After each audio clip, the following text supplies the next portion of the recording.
இந்த வீடியோவை வழங்குவோர் கசக்கி கட்டு your laundry service washing and ironing cotton saree starching stain removal and dyeing and B-Roll Studios Private Limited. Hello Vaithiyan YouTube நேயர்கள் அனைவருக்கும் வணக்கம். வாழ்க வளமுடன். நம்ம இன்னைக்கு பார்க்க போறது முட்டையின் மஞ்சள் கரு நல்லதா கெட்டதா என்பதை பத்தி தான். முட்டையை சாப்பிடும்போது தான் மஞ்சள் கருவை மட்டுமே எல்லாருமே வெறுப்பது ஏன்? நிறைய பேர் மஞ்சள் கருவை விரும்பி சாப்பிட மாட்டாங்க. எதனால அது மாதிரி சாப்பிட மாட்டேங்கிறாங்க என்பதை பற்றி தான் டாக்டர் விளக்கமாக சொல்லியிருக்காங்க. முட்டை எங்கேருந்து வருது? பறவை கிட்ட இருந்து. பறவை இனங்கள் நம்ம பெண்களைப் போலவே சினைப்பையிலிருந்து சினை முட்டை தான் வெளிவருது. அந்த முட்டையில் இருக்கும் மஞ்சள் கரு, அதற்கு மேல் வெள்ளை கரு கோட்டிங், அதற்கு மேல கடினமான ஓடு என்று வெளியேறும் இந்த முட்டை மனிதர்களுக்கு முக்கியமான ஊட்டச்சத்துக்களை தரும் உணவாக இருக்கு என்பதை டாக்டர் தெளிவா சொல்றாங்க. நிறைய அறிவுரைகள்ல என்ன சொல்றாங்கன்னா, முட்டையின் வெள்ளை கரு மட்டுமே உண்ண வேண்டும் என்று, மஞ்சள் கருவை தீண்டுவது தவறு என்றும் சொல்றாங்க. இதுல பயப்படுறது தான், அதாவது மஞ்சள் கரு சாப்பிடாதீங்க ஃபேட்டு அப்படின்றது, அந்த பயம் மக்கள் கிட்ட நிறைய இருக்கு. இதுல பயம் இருக்கே தவிர இதுல அறிவியல் இல்லை. அதாவது தானியங்கள்ல இருக்கிற உமியை நீங்க சாப்பிடலாமே, ஏன் தானியங்களை மட்டும் சாப்பிட்றீங்க? அதே மாதிரி பழங்களை மட்டும் ஏன் சாப்பிட்றீங்க? பழங்களோட தோலை சாப்பிட வேண்டியதானே அப்படின்னு நிறைய அறிவுரை சொல்றாங்க. தோலை மட்டும் சாப்பிட்டு பழத்தை தூக்கிறீங்க அப்படின்னு நம்ம சொன்னா யாராவது கேட்பாங்களா? அது எப்படி? பழத்துல தானே ருசி நிறைய இருக்கு அப்படின்னு சாப்பிடுவோம். முட்டையை மட்டும் அதன் வெளிப்புறத்தை மட்டும் சாப்பிட வேண்டும், மஞ்சள் கருவை தூர எறிஞ்சிருங்க என்று கூறுவது அறிவியல் ரீதியாகவும் தர்க்க ரீதியாகவும் பிழையான அறிவுரை தான். இதை குறித்து தான் எல்லாருமே சிந்திக்க வேண்டும் என்று டாக்டர் சொல்றாங்க. ஏன் முட்டைக்கு மட்டும் இந்த பழி வருது?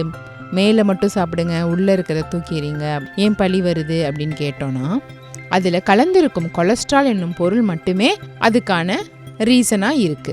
முட்டையின் ஏனைய அனைத்து சத்துக்களும் மனிதனுக்கு மிகவும் முக்கியமானதாக இருக்கும்போது அதில் இருக்கும் கொலஸ்ட்ரால் மட்டும் கெட்டதாக மாறிடுமா? இல்லை அது ஏன் மாற்றப்பட்டது? யாரால் அது மாற்றப்பட்டது அப்படின்னு கேட்டோன்னா, முட்டையின் மஞ்சள் கருவில் என்னென்ன சத்துக்கள் இருக்கு, அது எதற்கு பயன்படும் என்று சொல்லியிருக்காங்க. மஞ்சள் கருவில் விட்டமின் ஏ இருக்கு, அது கண்ணுக்கு ரொம்ப நல்லது. கால்சியம் இருக்கு, விட்டமின் டி இருக்கு, அது எதுக்கு நல்லது? எலும்புக்கு நல்லது. பொட்டாசியம் இருக்கு, மெக்னீசியம் இருக்கு, அது எதுக்கு நல்லது? இதயத்திற்கு ரொம்ப நல்லது. விட்டமின் B6, விட்டமின் B12 இருக்கு, அது எதற்கு ரொம்ப நல்லது? நரம்பு மண்டலத்தை உற்சாகமாக சுறுசுறுப்பாகவும் ஆக்குவதற்கு ரொம்ப உதவியா இருக்கு. ஆகிய அனைத்து நல்ல வகைகளையும் வைத்திருக்கும் மஞ்சள் கருவை அதில் கொலஸ்ட்ரால் இருக்கிறது என்ற ஒரு காரணத்தினால குப்பையில வீசுவது தகுமா? கண்டிப்பா கிடையாது. எல்லாருமே சாப்பிடலாம்.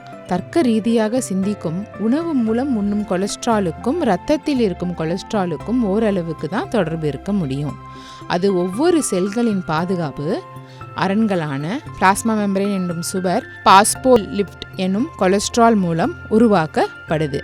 உயிர் பிழைக்க உதவும் ஸ்டெராய்டு ஹார்மோன் அனைத்துக்கும் கொலஸ்ட்ரால் தேவை. அதனால இந்த வகையான கொலஸ்ட்ரால் உடம்புக்கு தேவையான ஒன்று.